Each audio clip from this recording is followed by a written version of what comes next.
I would recommend looking at the core boot source. That's definitely what I'm going to be doing. I should also point out that Peter has a workshop downstairs in the basement in the workshop room at 10 o'clock this evening. So maybe I'll see you there.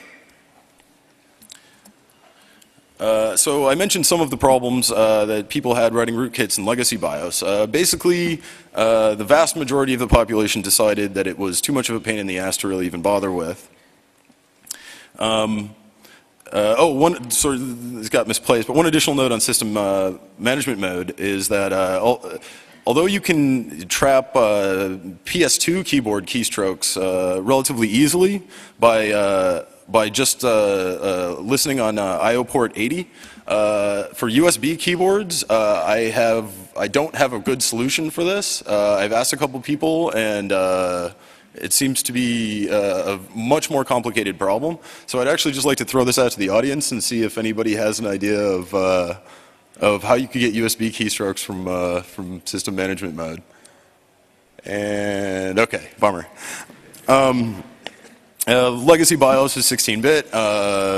Nobody likes 16-bit. The ACPI relies on the OS using ACPI, but this actually isn't really much of a problem because almost every OS does these days. So EFI is the new BIOS framework. It was developed by Intel mainly, the main political motivation was just to get away from 16-bit mode. They weren't really motivated by any kind of security concerns at all. The reason I mention this is that the previous thing with the PCI option ROMs, where it just gets loaded from the ROM and then executed with ring 0, is still true in EFI. The EFI also makes life extremely easy because it provides a free development kit and a whole bunch of pre-made C libraries, including a full TCP/IP network stack, PXE drivers, other network functions. There's a DHCP. There's all kinds of stuff. There's also file system drivers available for FAT, NTFS, and ext2 that I know of. Also, the EDK is great. It was supposed to be a totally open framework, and you can't build an entire BIOS out of the EDK, but what you can build using just the freely available source, you can build PCI option ROMs, and you can build single EFI modules, which, as it happens, are the only two things I'm interested in building, so this works out. There's some other, this is kind of, if you wanted to deliver an EFI module rather than do it through a PCI option ROM, there would have to be some element of social engineering. You'd have to convince somebody that they should download something from your site and then run it. This might be a little bit easier because Apple, which has been using EFI for years, some Apple users who wanted to do dual booting or triple booting are already familiar with a tool called Refit, which does flash stuff to EFI.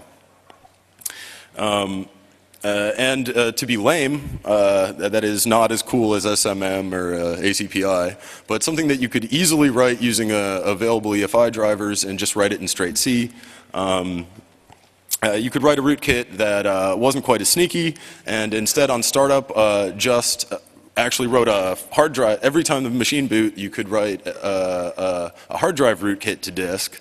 Or you could read the SAM or the shadow file and send it out on the network. Probably DNS is better than email.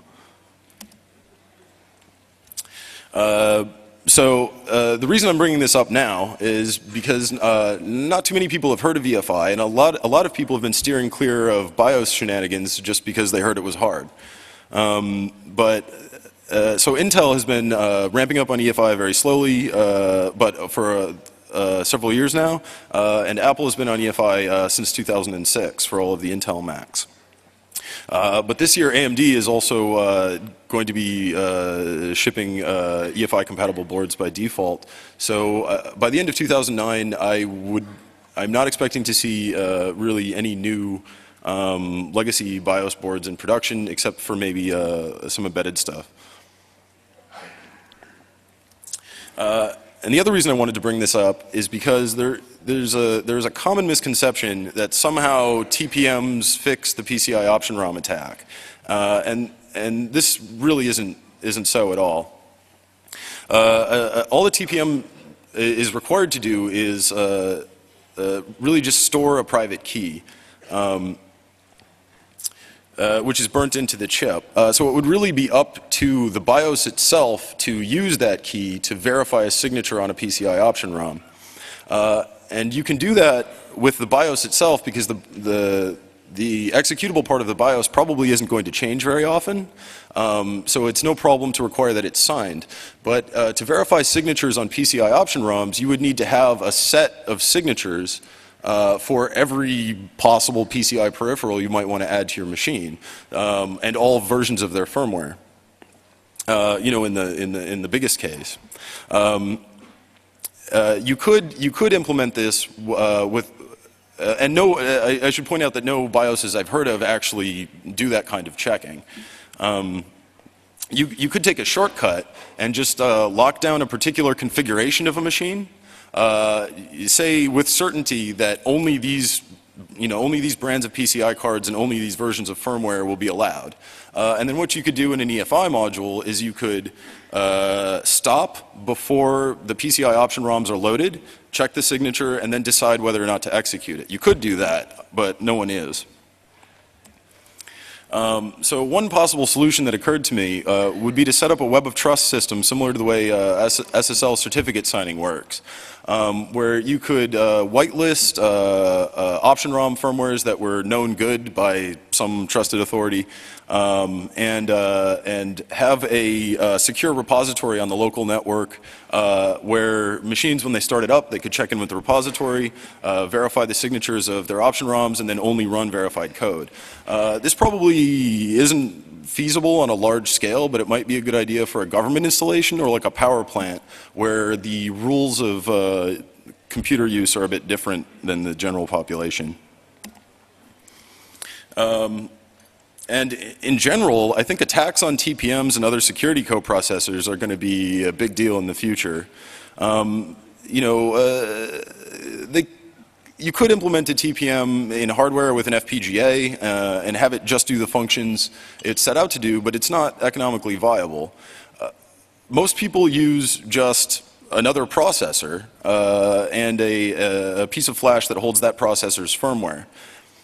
If you can access the flash chip that holds the security processor firmware, you could consider rooting the security processor. Some of the sort of broader implementations that include a TPM have direct access to memory and also can read and write on the network, among other things. So that's something I see coming down the pipe that I think will be a lot of fun. But here's a 2-slide. This is one of my favorite examples of how a design decision in a library that by itself isn't a bug can contribute to a bug way down the line. So anyone who's used the Microsoft implementation of libxml may have noticed that the end tags aren't empty in the parser. Like when you parse the start tag, and the start tag's got some attributes, and then there's some stuff, and then you go to the end tag.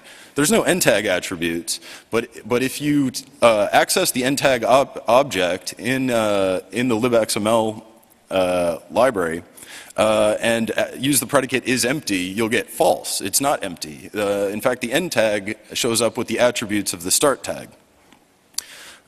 Basically, this just tells me that the start and end tag in Microsoft's libxml are treated as the same object in a object-oriented programming sense. So they share the same attributes, or their attributes get merged. So the last version of the Microsoft anti-cross-site scripting ISAPI filter only triggered on a less than sign followed by a letter. So in the new .NET request validation, they also trigger on a less than sign followed by a question mark and a less than sign followed by a slash. But in the ISAPI filter, this would work. And I just wanted to show this to you because it's my favorite thing ever.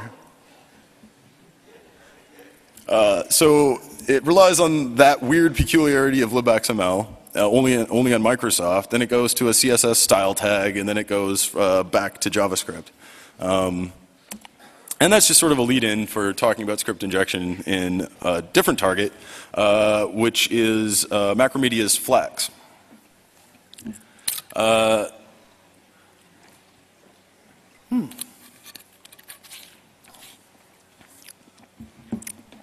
So Flex is getting really big, and it's a sore point for people that do web app vulnerability testing, because it's really, really hard to find script injections.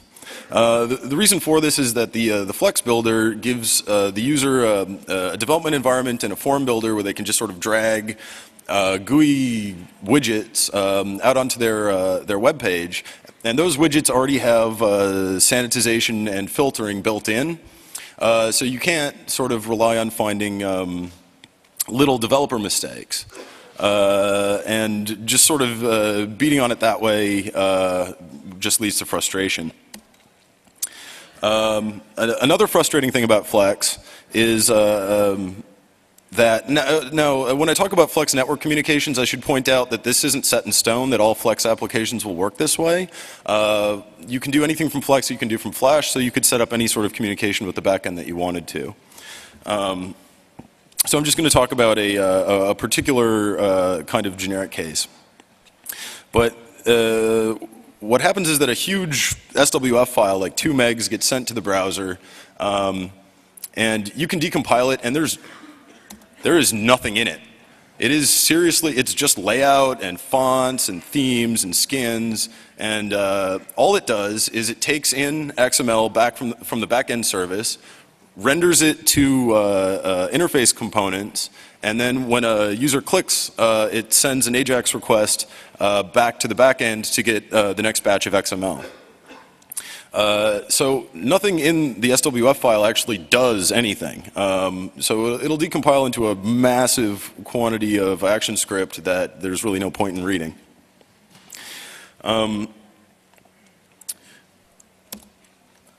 And additionally, like one other irritating thing about Flex is that I've seen a lot of session-based URL scrambling, and this was kind of a new thing for me, where static content on the pages would have the same URL, but anything that you might want to hit that could affect change on the site would be, you know, like things you'd want to hit for a cross-site request forgery attack. Would be given a random URL, which would be assigned uniquely per session, so that every time you logged in, you get a new session ID and the URLs are scrambled. So after login, the SWF presentation layer makes a request to the backend for an XML mapping for the current scrambled URLs. So it maps the action to the correct URL, sorry. But if you think about how you would implement, I mean, it would be very difficult or impossible to implement this system and have a rule where the browser could only request this mapping once.